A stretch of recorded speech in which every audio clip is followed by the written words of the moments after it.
আজকে বিকাল থেকে সন্ধ্যা পর্যন্ত কি কি করছি সেটাই আজকে তোমাদের সাথে শেয়ার করব। তো চলো, ওয়েলকাম টু মাই সারাস পেজ। বিকালবেলা ঘুম থেকে উঠে লিওর সাথে একটু দুষ্টামি করে নিয়েছি। যেহেতু এখন অনেক গরম পড়ছে তাই ফ্রিজ থেকে একটা দই নামিয়ে খেয়ে নিয়েছি।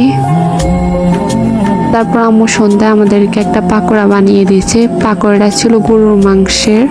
আম্মুর হাতে সব জিনিস আমার কাছে অনেক মজা লাগে।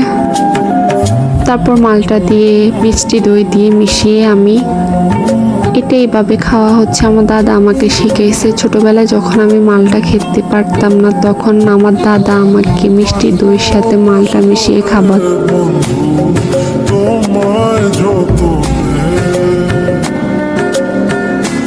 কিছুক্ষণ পর আবার আমি একটা চিপস খেয়ে নিয়েছি।